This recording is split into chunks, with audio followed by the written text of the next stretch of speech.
looking at Chapter 9. Life is dangerous. So, out we go.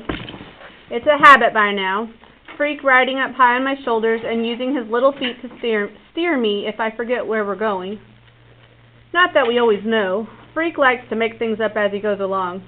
You think you're just walking down this ordinary sidewalk and you're really crossing this dangerous bridge. The kind made of vines that hangs high up in the air over a deep canyon. And when Freak makes it up, it seems so real. You're afraid to look down or you'll get dizzy and fall off the sidewalk. Don't ever look down, he says. Just keep your eyes closed. And then he puts his hands over my eyes and tells me to keep walking straight. 1 foot, he says. Now the next. I'm fighting to keep my balance and his hands are making me dizzy. 1 more step, Freak says. Steady, steady. Now lift up your your foot. There, we made it. And he takes his hands away and I see we've crossed the street.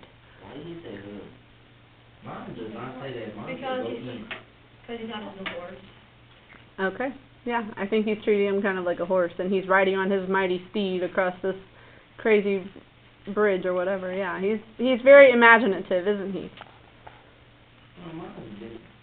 Are you on page 49? Yep, and it said go east. Mine says go east. Well, this says go east. Maybe the print's a tiny bit different because this one's a little bit different, I think, than y'all's. Possibly they just arranged it slightly different. I don't know. Go east, he says when I get to the end of the block. That way, mighty steed. Yonder lies the east. I go, how do you know which way is east? And then something is glinting in my eye, and Freak is showing me this little compass. The official Cub Scout compass. There's a clever disguise, so you don't know how valuable it is, he says. This is actually a rare and valuable artifact passed down for generations. Lancelot used it, and so did Sir Gawain, and for a time, the Black Knight kept it on a chain next to his heart. I go, so the Black Knight was a Cub Scout? Huh? And Freak laughs and says, that way. We go to the east on a secret mission.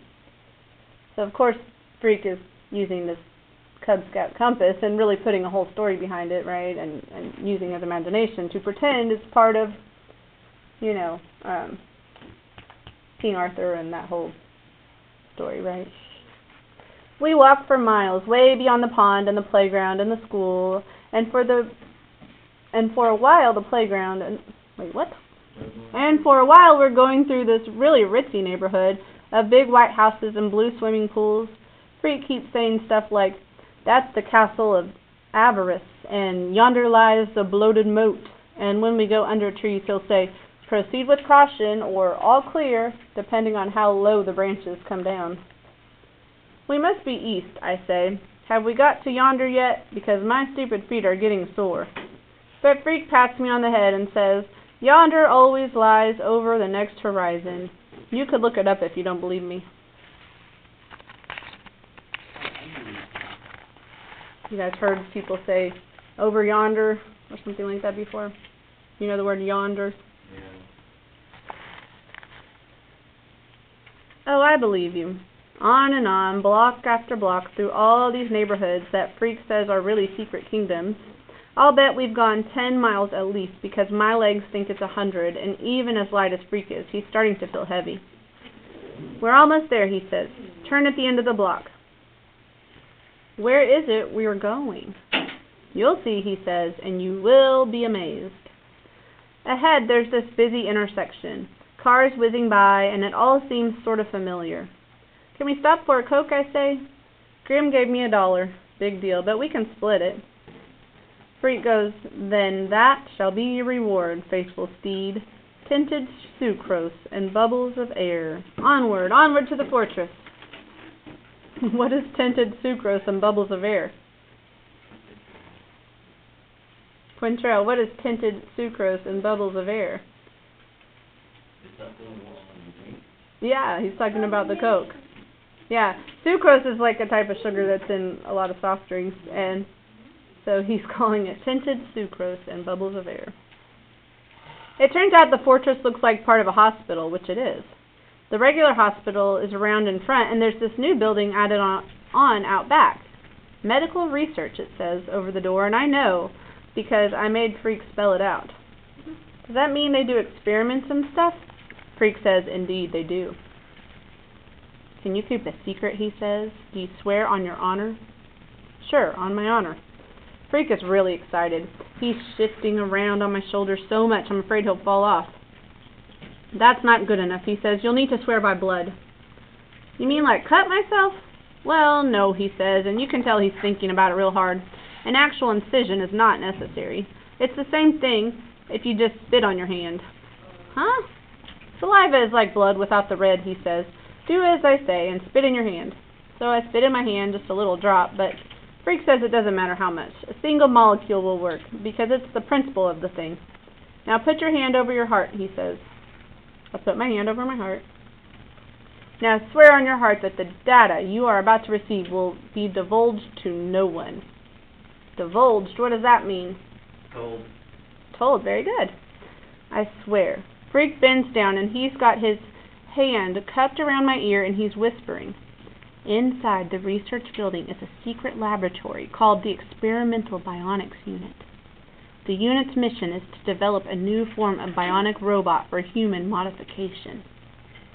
What's that, I say? Shh. Speak of this to no one, but at some future time, as yet undetermined, I will enter that lab and become the first bionically improved human.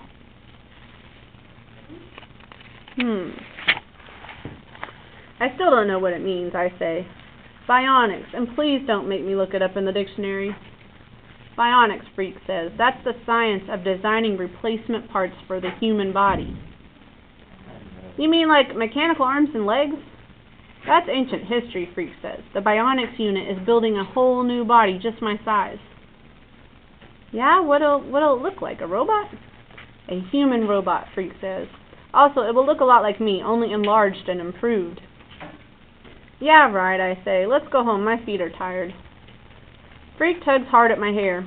True, he says, with his voice getting high and excited. I've been in there, in the special unit. I have to go every few months for tests. They've taken my measurements, analyzed my blood and metabolic rates. They've monitored my cardiac rhythms and my respiratory functions. I've already been x-rayed and CAT scanned and sonogrammed.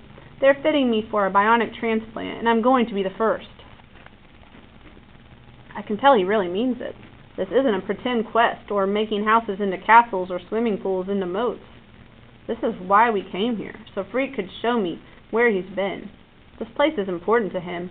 I understand this much, and even if I still don't understand about bionics or what it means to be a human robot. Will it hurt, I asked, getting your parts replaced?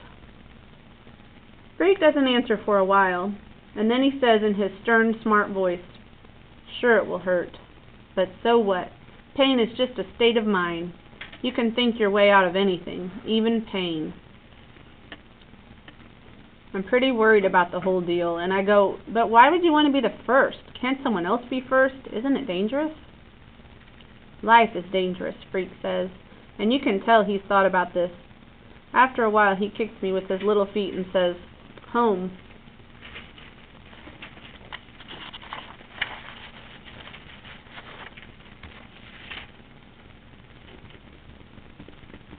What do you guys think about this bionic stuff? He probably has a tumor. Think he has a tumor? Yeah, he's gonna have to like get it replaced or like he has Something like that? Maybe. Anyone else have any thoughts about this bionic stuff? Or he's telling the truth. What did you say, Noah? Let's see, oh, I forgot I was still recording. Wait, what?